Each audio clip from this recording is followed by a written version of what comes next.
स्वागत है आपका इंडिया न्यूज डिजिटल में। मैं हूं आपके साथ राकेश टंडन। देश में और राजनीति में इस वक्त अगर किसी चीज़ की चर्चा है तो सबसे प्रबल और सबसे ज़्यादा चर्चा इसी बात की हो रही है कि क्या जो 5 राज्यों में मध्य प्रदेश, छत्तीसगढ़, राजस्थान, नॉर्थ ईस्ट और तेलंगाना में चुनाव है, क्या वो चुनाव टलने जा रहे हैं? पहला। दूसरा चर्चा इस बात की है क्या लोकसभा चुनाव इन 5 राज्यों के साथ होने जा रहे हैं? इन 2 चीज़ों की चर्चा है। ये चर्चा क्यों शुरू हुई? चर्चा शुरू हुई जब parliamentary affairs minister Prahlad Joshi ji ने एक ट्वीट किया और कहा साहब 18 से 22 तारीख तक एक स्पेशल सेशन पार्लियामेंट का बुलाया जाएगा जो कि नई बिल्डिंग में होगा। अब तक मॉनसून सेशन पुरानी बिल्डिंग में था। उसके बाद से इस बात की चर्चा तेज हो गई। ठीक 24 घंटे बाद पूर्व राष्ट्रपति रामनाथ कोविंद जी को एक कमेटी का अध्यक्ष बनाया गया जो कि वन नेशन वन इलेक्शन के ऊपर काम करेगी। अब इसमें नोटिफिकेशन और भी आना है, कई सदस्य और भी जुड़ेंगे। उसके बाद से चर्चा होने लगी क्या जल्दी होंगे चुनाव। जो राजनीतिक दल थे विपक्षी के, चाहे वो नीतीश कुमार हो, ममता बनर्जी हो, ये बार बार इस बात को कह रहे थे कि साहब जहाज उन्होंने बुक करा दिया है, आप जल्दी चुनाव के लिए तैयार होइए। क्या होगा?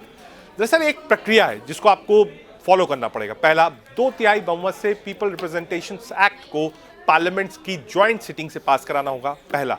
दूसरा, लगभग 2/3 राज्यों को भी आपको मनाना पड़ेगा। इसमें दिक्कत क्या आएगी? मान लीजिए भारतीय जनता पार्टी चाहती है कि एक देश एक चुनाव हो, लेकिन विपक्ष नहीं चाहता, तो कर्नाटक कहेगा साहब अभी तो 100 दिन पहले चुनाव हुआ था, अब हम क्यों जाएं चुनाव में। दूसरा, हिमाचल कहेगा, तो बीजेपी भी कह सकती है कि साहब उत्तर प्रदेश सबसे बड़ा सूबा है, हमारी सरकार है, गुजरात में हमारा अभी इलेक्शन हुआ था, अभी सरकार है, हम भी उस चीज को छोड़ रहे हैं। एक समय ऐसा था लगभग 60 के दशक में जहां 4 चुनाव एक साथ हुए थे, लेकिन उसके बाद बंद हो गए थे। कानून की जानकारी मानते हैं कि ये जो फेडरल स्ट्रक्चर है, जो राज्यों का चुनाव है वो राज्यों का, उसमें देश का अधिकार नहीं है, उसको टैकल अप करना पड़ेगा।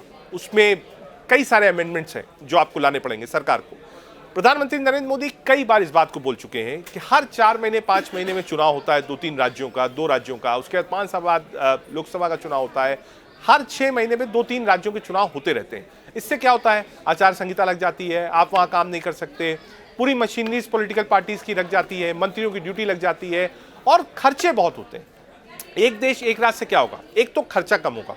एक बार आपने कैंपेन किया, मान लीजिए आप उत्तर प्रदेश गए, आपने एक रैली करी, वो एमपी के लिए भी हुई, मेंबर ऑफ पार्लियामेंट के लिए भी आपके कैंडिडेट के, साथ ही साथ जो उसके नीचे 9 विधानसभाएं 8 विधानसभाएं उसके लिए भी हुई।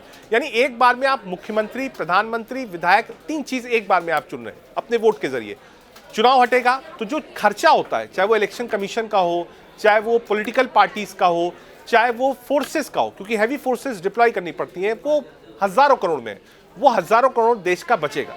लेकिन विपक्ष इस बात को कह रहा है कि साहब इस वक्त माहौल खराब था बीजेपी का, इंडिया अलायंस बन गई थी, एक नया शिगुफा छोड़ना था, तो आप लेकर आ गए कि नहीं साहब वन नेशन वन इलेक्शन। हालांकि आधिकारिक पुष्टि कुछ नहीं हुई है, विपक्ष भी और सरकार ने अभी तक इसके बारे में कुछ बोला नहीं है कि ये स्पेशल सेशन में ला रहे हैं या नहीं ला रहे हैं। तो सबकी आंखें और जो दिमाग है वो इसी बात पे है कि क्या इन 5 राज्यों के साथ चुनाव होने जा रहा है लोकसभा का, पहला।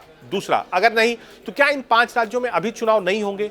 2 महीने 3 महीने का जो वक्त लगना है प्रिपरेशन के लिए वो प्रिपेयर किया जाएगा, जितनी संवैधानिक बाध्यताएं हैं उसको खत्म किया जाएगा, उसके बाद ही इन 5 राज्यों और सभी राज्यों के साथ लोकसभा का चुनाव होगा। हमको इंतजार करना होगा सरकार की तरफ से कब कमेटी का नोटिफिकेशन आए और कब जो बुलेटिन होता है लोकसभा राज्यसभा का वो आए और उसमें मेंशन हो कि हाँ सरकार वन नेशन वन इलेक्शन के लिए बिल लेकर आ रही है। बहुत शुक्रिया।